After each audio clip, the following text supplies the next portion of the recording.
Esto es Urbanidades, un proyecto de la Fundación Recreando Ciudades que surge a partir de nuestra curiosidad por explorar qué pasa en las ciudades, en los espacios públicos y en los entornos urbanos en general, y quiénes forman parte de todo ello. Urbanidad es desarrollar ciudades de manera inteligente.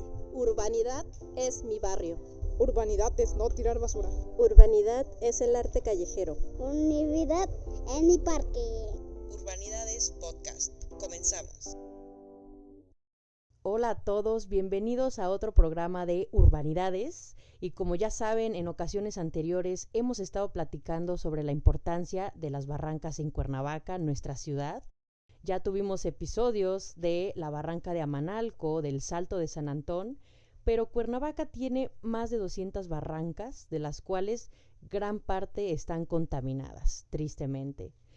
Y no solo es esto, sino que también es un tema de salud pública que nos afecta a todos, porque las barrancas, en lugar de correr con agua cristalina, contienen muchos desechos, heces fecales, orina y demás. Pero peor aún, ¿por qué lo estamos permitiendo? ¿Por qué nosotros que vivimos en esta ciudad y sabemos cómo está la situación, seguimos permitiendo que esto pase? Bueno, para esta charla tenemos el día de hoy aquí en Urbanidades al doctor Rafael Monroy Ortiz, quien es postdoctor en Metodología de Investigación Crítica por el Instituto de Pensamiento y Cultura Latinoamericana. Es doctor en Economía y maestro en Urbanismo por la Universidad Autónoma de México, la UNAM. Es miembro también de nivel 1 del Sistema Nacional de Investigadores del Consejo Nacional de Ciencia y Tecnología, el CONACYT, y sus líneas de investigación son en Economía de los Recursos, Ciudad y Pensamiento Crítico. Es consejero técnico de la Facultad de Arquitectura, representante del área urbanoambiental en la UNAM, y autor de libros, de artículos indexados y de divulgación que precisamente estaremos hablando el día de hoy. Doctor, bienvenido al programa. Muchas gracias por la invitación, buen día. Y bueno, a los que han tenido oportunidad de escucharnos y saben que hemos recomendado bibliografía relacionada con los temas a tratar, pues el día de hoy es un poco diferente. El día de hoy vamos a hablar en su totalidad en este programa de un libro que nos sumerge en las aguas residuales de Cuernavaca. El título es Monstruos de la Barranca, entre miseria y aguas residuales, del cual el doctor Monroy, aquí presente, es coautor. Y primero que nada, doctor, ¿qué le inspiró a escribir este libro? ¿Por qué decidió hablar de este tema? Bueno, yo a lo mejor comenzaría diciendo que comparto la autoría del libro con Giovanni Marlon Montes Mata, ¿no? Que fue mi estudiante de la maestría en estudios territoriales, paisaje y patrimonio de la Facultad de Arquitectura, cuando estábamos todavía por ahí. Y el trabajo es un producto derivado de su investigación de maestría. Entre las preocupaciones centrales de la maestría está el poder visibilizar problemas de una forma crítica, es decir, tratando de identificar aquellos conflictos que pueden resultar dañinos para la sociedad en el sentido de la salud, en el sentido económico, en el sentido ambiental, ¿no? Entonces, la tesis está, digamos, enmarcada en una perspectiva que es crítica, pero pues por supuesto en el campo del urbanismo. Decir que el campo del urbanismo, en la medida en la que se reconoce como una disciplina que es más transdisciplinar que otras disciplinas, de forma que el estudio tiene que ver con esto, con ver problemas territoriales enmarcados en lo urbano, pero con una perspectiva que nos permitía de alguna forma identificar algunas condiciones que van desde los impactos en el agua, las causas principales, las cuales por supuesto fueron estudiadas a profundidad, ¿no? Y eventualmente qué costos genera para la sociedad y qué costos económicos para el municipio mismo, ¿no?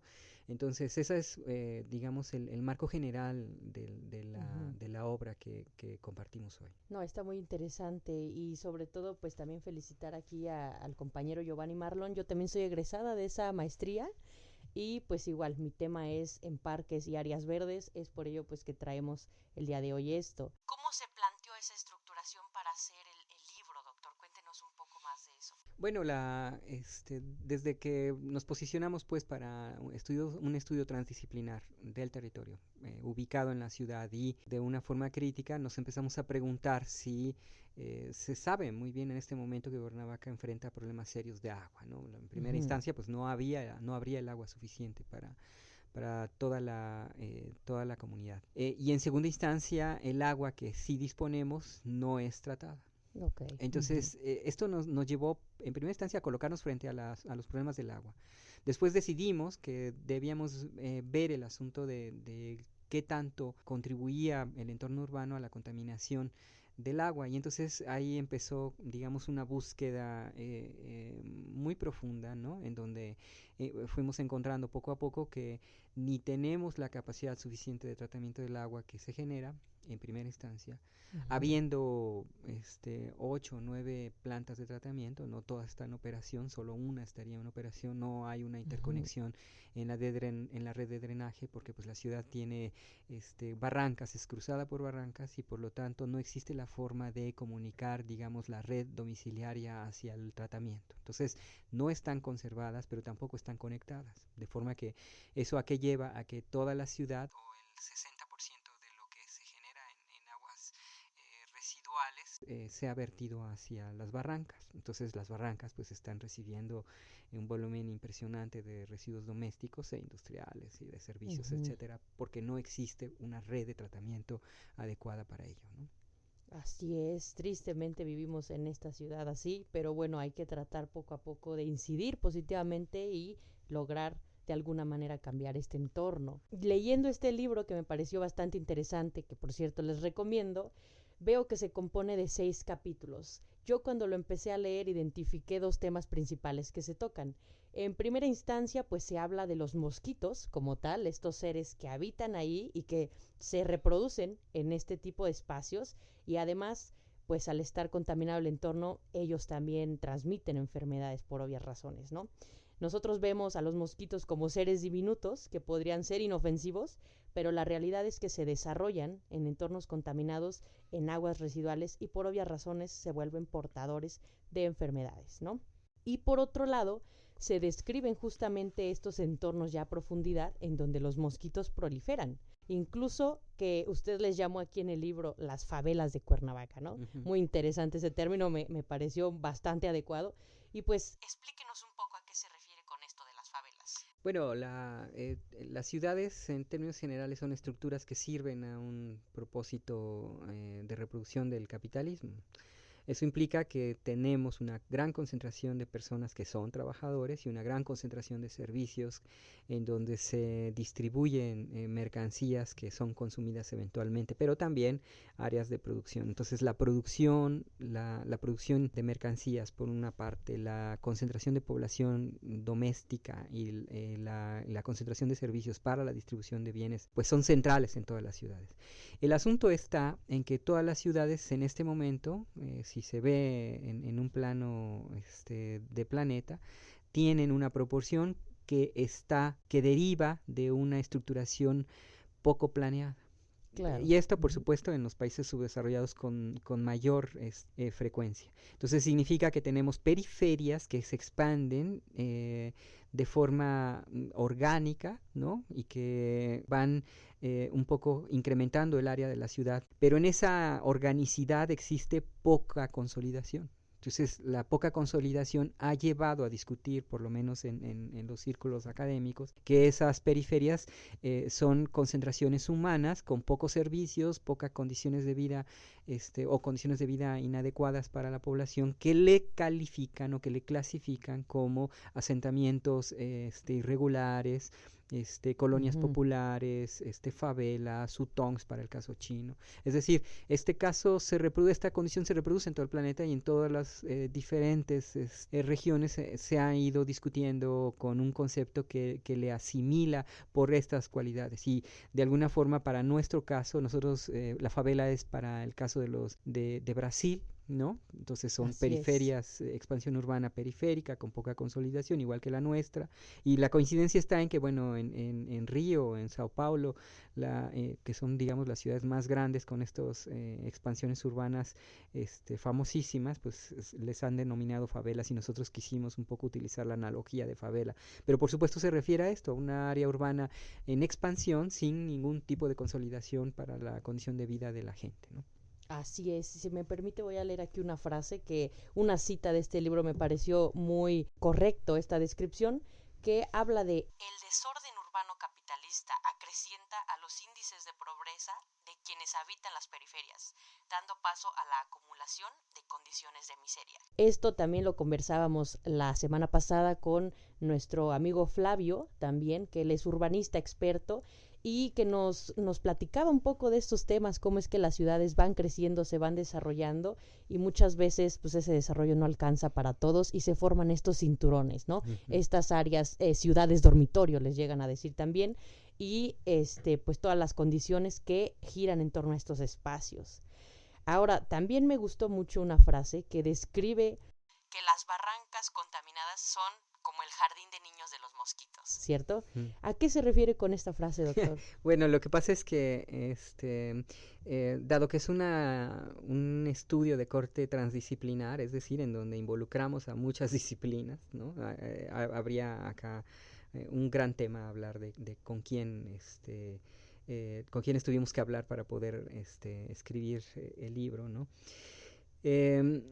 Lo que sucede es que Cuernavaca tiene una reproducción de dengue que es de las más altas a nivel nacional. Se entendía desde la ciencia que el mosco eclosiona justo en las primeras lluvias y por eso en este momento habría muchísimos moscos prácticamente en toda la ciudad ya. Pero hay ciertas cualidades para que se reproduzca. Eventualmente se pensaba que tenía que reproducirse con las primeras lluvias en agua que no estaba contaminada. Nosotros lo que encontramos es que en realidad se mantiene el agua que no está tratada y que proviene de los drenajes de la ciudad, es decir, del sector doméstico, industrial, etcétera. Lo que hace es mantener cierto nivel de humedad en las barrancas, porque los cauces disminuyen dada la sequía, y entonces esa humedad mantiene latentes a larvas y a la especie. Esta especie lo que hace es que en la primera lluvia tiene una humedad y entonces el radio desde donde se posa, digamos, de donde puede desplazarse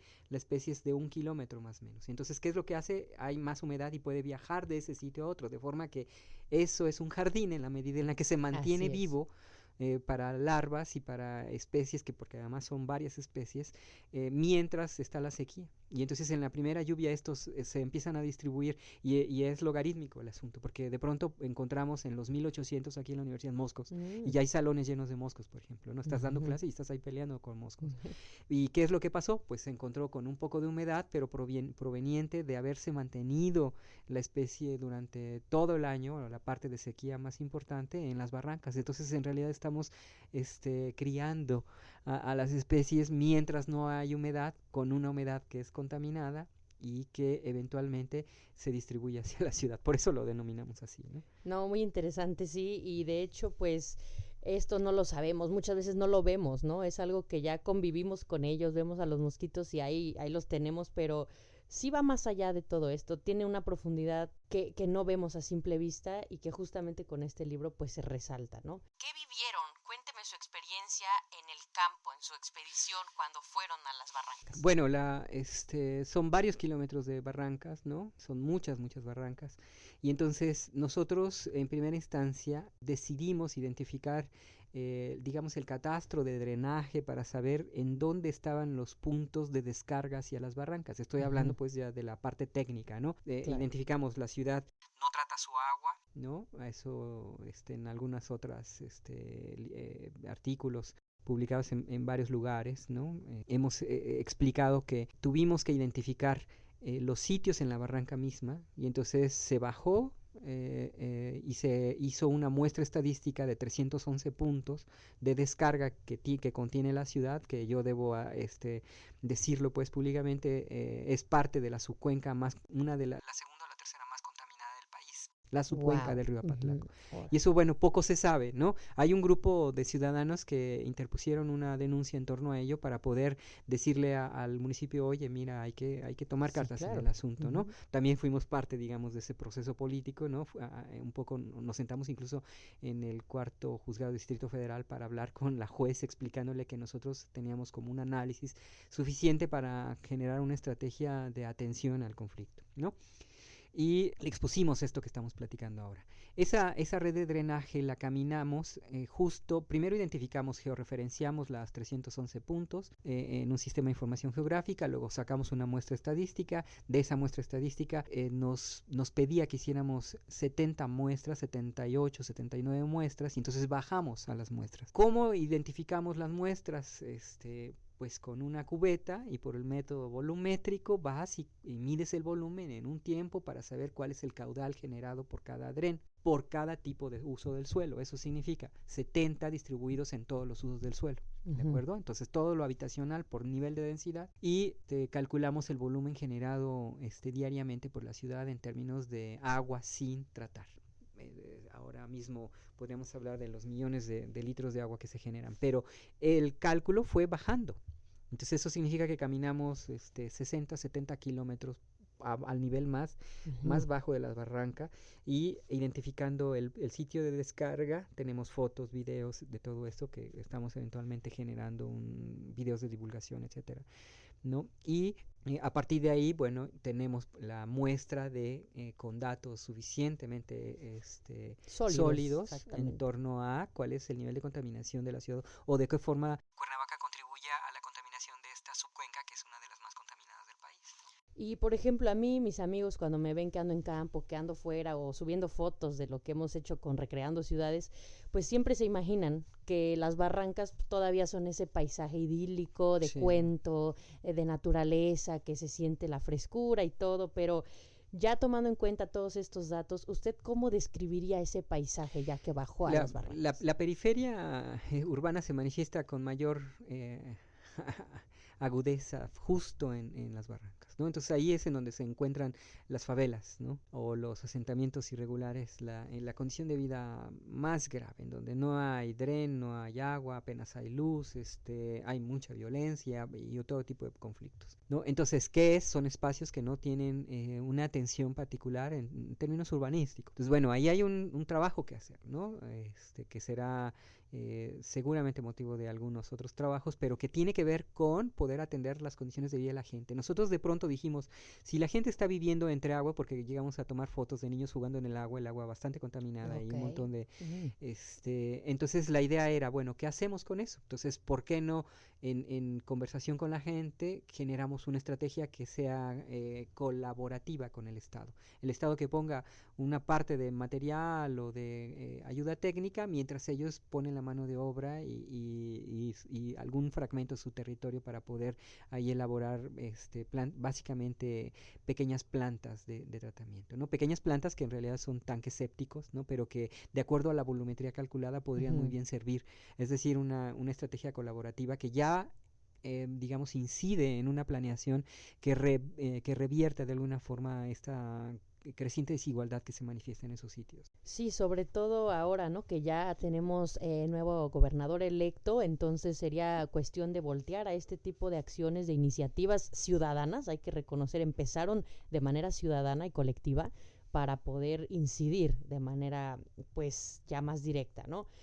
Yo en este caso les comparto también mi experiencia. Pude bajar recientemente a la barranca de Tlaltenango y pues sí, así como describe el doctor, uno va entrando, sí hay escaleras ahí que puedes caminar, un pequeño camino, barandales, pero todo desde que uno inicia el camino, la expedición, se empieza a sentir cada vez más y más denso el aroma a las aguas residuales. Y vas viendo, pues sí hay árboles, sí hay vegetación ahí verde, pero volteas y ya el agua está color gris, color oscura. Hay, como bien lo dice ahí en su libro, mosquitos que parece que están en estado de ebullición en el agua. Esto pues es como a las burbujas que están ahí naciendo, todo esto, pero pues nada que ver con la temperatura. Y pues sí es una experiencia que antes, nada más de imaginar, ¿no? Cómo la gente narra y cuenta que podían meterse a nadar, meterse a jugar al agua, y pues ahora cómo ha cambiado ese paisaje, cómo lo hemos degradado nosotros mismos, ¿no? Hace un momento nos mencionaba, doctor, que tenemos 8 plantas de tratamiento, de las cuales solamente funciona una. ¿Qué es lo que pasa con estas plantas? ¿Por qué no sirven? Como lo dije hace un momento, Cuernavaca tiene una traza urbana irregular y el territorio es irregular respecto a esa traza también, de forma que no hay posibilidad de conectar la red doméstica o la red de drenaje en términos generales de la ciudad entre sí para poder llegar a las plantas. Entonces hizo la planta de tratamiento sin considerar que la red podía conectarse o que tenía que llegar. Se han propuesto digamos, estrategias que son muy caras, muy costosas, difíciles de hacer, en donde conectas entre una barranca a otra, teniendo 70, 80 metros de distancia entre una y otra. Entonces es muy costoso hacer eso. Incluso colgar tubos pegados a la barranca para ir recogiendo los drenes, pero yo un poco lo platicaría a la gente que nos escucha. Imagínense el volumen que se va incrementando conforme va avanzando, y de forma que el caudal al final no habría un tubo que soporte eso, ni tampoco una estructura que soporte el tubo. Entonces tiene que ser subterráneo, tener continuidad para poder canalizar. Entonces no están conectados entre sí, ni la red de drenaje, ni las plantas de tratamiento. Esa ubicación que fue aleatoria y sin planeación, lo que está llevando, por supuesto, fue a que no hubiera una conexión. Entonces la planta se deterioró, no hubo un servicio, y ahí está, como un elefante blanco, no tiene funcionamiento. Entonces nosotros calculamos que este problema pues es un problema que se reproduce en todas las ciudades. Entonces le llamamos el paradigma del 85%, es decir, el 85% de las aguas residuales en las ciudades de los países subdesarrollados como el nuestro no tiene tratamiento. Entonces eso significa que estamos, contaminando, y no está haciéndose, por lo menos desde el urbanismo, una planeación que vaya en la atención de ese problema, ¿no? Así es, y esto pues sin duda nos afecta en nuestro derecho a la salud. Claro. Veo también que ahí lo menciona, hay datos que ya sabemos de la Organización Mundial de la Salud, y pues sin duda esto repercute negativamente en esto. ¿Qué es lo que nos podría comentar al respecto de esto? Bueno, yo ahí sí subrayaría lo siguiente. Morelos es uno de los estados que registra mayor cantidad de dengue, ¿no? De casos de dengue en periodo de verano, ¿no? En lluvias. Entonces, incluso antes, ahorita mismo ya están 15,000 casos registrados por arriba del año pasado, porque hubo una lluvia, humedeció, pero no se mantuvo constante, y entonces se eclosionaron, y ahorita hay bastantes enfermedades. ¿Qué significa eso? Que yo podría comentar, por ejemplo, en el 21, cuando se estaba en la parte más dura del COVID, había camas para COVID y camas de dengue, es decir, en una misma proporción, o que incluso se confundían porque los síntomas eran una temperatura alta, etcétera, ¿no? Entonces, número uno, nosotros estamos ante una relación de la falta de atención a la contaminación del agua que se está virtiendo en efectos en la salud en términos de la reproducción del dengue. Entonces, el dengue, zika, chikungunya, etcétera, ¿no? Todas las enfermedades asociadas a vectores, a mosquitos, ¿no? Y entonces, ¿esto qué significa? Que se tiene que hacer una atención al agua para que se recupere ecológicamente la barranca. Ustedes pudieron ver en el libro cómo en condiciones de relativa conservación del ecosistema hay controladores biológicos, que tuvo un ecólogo, un biólogo que platicarnos, ¿no? Así es. Tuvimos que ir con un entomólogo para que nos enseñara a diferenciar entre un mosco y otro, ¿no? Y tuvimos que ir entonces tuvimos que hacer, digamos, de exploradores. Por ahí le pusimos serendipia científica, en el sentido en el que tuvimos que encontrar cosas, pero que fuimos encontrando, que no era nuestro plan, sino que solitas fueron saliendo. Entonces, el asunto es que hay un problema serio de dengue y no se está atendiendo, porque el asunto no es tapa, voltea. Eso sería una parte, ¿no?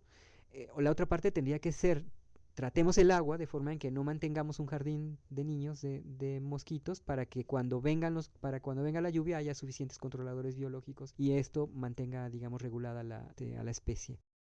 Los controladores biológicos se refieren a las especies que se comen o se alimentan de las especies invasoras. En este caso que estamos hablando de los mosquitos, nos referimos, por ejemplo, a los sapos que se comen a los mosquitos, a algunas mariposas, libélulas, otros insectos que por eso se llaman controladores biológicos, porque tratan de eliminar a la plaga que está en exceso para que se mantenga un equilibrio en el dicho ecosistema. Yo a lo mejor subrayaría un par de cosas. Esto que estamos diciendo es de una aportación impresionante. No, lo que estamos diciendo, el decir que el agua sucia sí mantiene latentes a las larvas de los moscos, es algo que no se había dicho desde la ciencia, y nosotros lo estamos diciendo.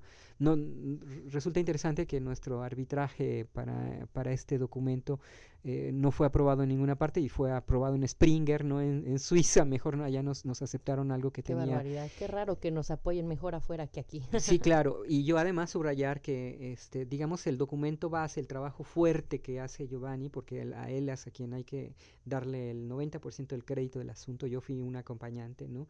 Es Barrancas, el drenaje de la eterna primavera, impactos económicos de los efluentes residuales en Cuernavaca, que además subrayar que esta tesis fue, se le otorgó mención honorífica recientemente, Premio Anual de Investigación Económica Jesús Silva Herzog 2023. Y entonces lo que estoy diciendo pues es que al final de cuentas ya se reconoció que el trabajo tiene una importancia relevante. Ahora nos haría falta pues que hubiera puertas, que se tocaran, que se abrieran las puertas políticas para decir, miren, nosotros teníamos pues una relativa solución al conflicto del agua contaminada y de la reproducción de la enfermedad que más existe en la ciudad, ¿no? Así es, pues un saludo al compañero Giovanni Marlon, ojalá podamos próximamente también tenerlo aquí en el programa.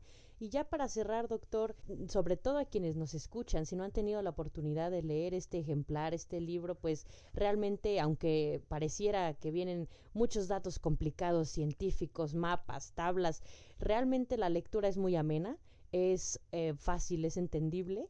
¿Y dónde lo pueden adquirir cualquiera que esté interesado? Bueno, en primera instancia, Ediciones UAM tendría tomos que se pueden comprar en línea, pero se encuentra en Gandhi, en Sótano, digamos en las librerías grandes, ¿no? Y en nuestra máxima casa de estudios igual, en Ediciones UAM, y en línea, ¿no? Entonces en línea pues hay en diferentes, digamos, vendedores o distribuidores de libros, ¿no? Excelente, pues muy bien.